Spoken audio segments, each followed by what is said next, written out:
Mzito, welcome to Umkosi Nomagatsheni. I am uMagatsheni. Umkosi wethu namhlanje bazala bamzito is about uFelix Hlophe. So uFelix Hlophe now he is officially indoda enesithembu because unamakhosikazi ayi-2, which is uTracy the first wife and uAyanda the second wife, guys. On few weeks back, I think it was second week December, uAyanda posted iy'thombe zakhe la uFelix bekazolobola kubo, and it seems like bebachinja nama-gift ngoba indlela uFelix bagcoke ngayo bokhona that whole itende. It seems like they were also exchanging gift. I don't know whether beba celebrate amalobolo or vele beba exchange ama-gift. Kodwa kulotshona sakalotsholile uAyanda, she is officially unkosikazi Felix Hlophe.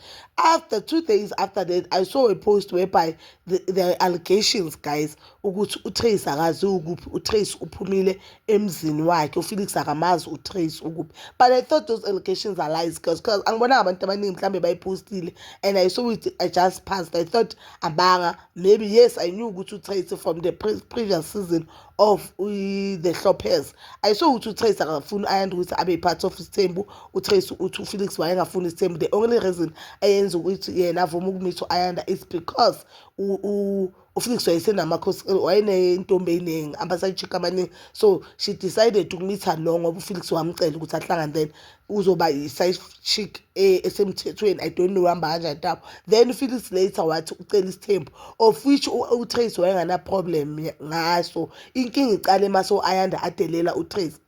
I must say, mina nami ngifile ngathi uAyanda very disrespectful towards uTracy. I've never dala ngibona ithembu zabomselela kudala ngibona ithembu ezinye nje ezidlalayo la kuma TV. I've never seen unkosikazi wesi-2 on national TV athi unkosikazi oqala umthakathi, athi umntana wenkosikazi oqala kusuwe indoda. And even this ama-chats lawa walinko Ayanda awasendela ama-bloggers on that chat bekahlala she's forever complaining about uTracy. Is giving she wanna take his position kaTracy on, she wants to be unkosikazi kaFelix I1, which is a problem. Amakhosikazi ama-second wife or amakhosikazi afika athola indoda already seyishadile abanayo. Kulawa ama-chats there's a part abhale ukuthi wena njalo ungi-accuser ngezinto ohloka uzi-accuse uTracy udlala ngawe. But we've never seen Tracy adlala ngayo. Yiyo yena into ahlala isho. I don't know whether uFelix uthatha indaba zakaTracy azicocela uAyanda, because uAyanda mara izinto uTracy azishule azive eshow uAyanda uzithathe kuFelix uze waveza evidence ukuthi ngibonile ukuthi uthi mina ngidlala ngoFelix. And uAyanda even said uTracy is cheating. uFelix. We don't know how true is that on the reality show Tracy and Felix. They didn't talk about it. I for one, I do not believe it. So yesterday, guys, I saw this video on TikTok. Let me just post the video where uFelix bekahuta kuthiwa uFelix uhuta kamakhelwane. uFelix uhuta kamakhelwane, then ufuna uTracy. Let me just post the video, then I'll come back.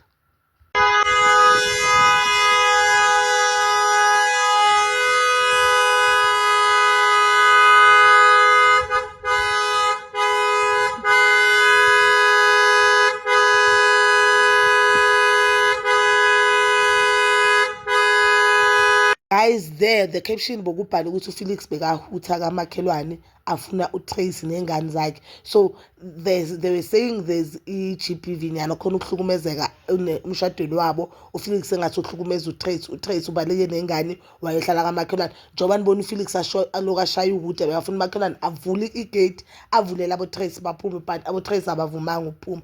I went ngayo-check-a epage la kaFelix since it was a Christmas Day before, so I did see ukuthi uFelix Christmas Day uspende nengane zakhe phela, akekho uTracy there, and ingane zakhe lezi zakaTracy uTracy akekho there. So I guess if these allegations they are true ukuthi uTracy is no longer with uFelix and uFelix uhlumeza uTracy decided to go or to run, and we don't know. So uFelix maybe uTracy udecide ukuthi you know what, singimnika ingane zakhe mhlawumbe njengoba bekabanga umsindo bekaloku athi ngifuna ingane zami ngoba you know indoda ehlukumeza unkosikazi ayenza kanjalo. Lot of amadoda ahlukumeza uzothi mase nimbuza ukuthi ufunani la, because lo muntu usasafuna uzothi ngifuna ingane zami. That one njalo benza kanjalo nininzi uyazi ukuthi umama ngeke akhulile ingane yena angekho. So I guess uTracy uthi singimnika ingane zakhe ngoba nyamazi maybe he won't do any harm enganeni, le harm iyenza kimi. So I did see the video that I'll post, guys, at the end of the video. at the end of this video to show ukuthi Trace was not there nge-Christmas, but uFelix was spending i-Christmas day nengane zakhe, guys. To amadoda, guys, afuna isithembu akusiyo yonke lento esiyibona ku-TV. And isithembu is not for everyone, and it is so much important ukuthi as a man, if ufuna isithembu and when you believe ukuthi ekhaya kini kumele kube nesithembu, of which mina ngiyibona into wrong ngesithembu, if inkosikazi yakho iyavuma and all parties they are happy. Wena as a man umsebenzi wakho ukuthi uthole unkosikazi wesi-2 ozohlonipha ukudlula lo wokuqala.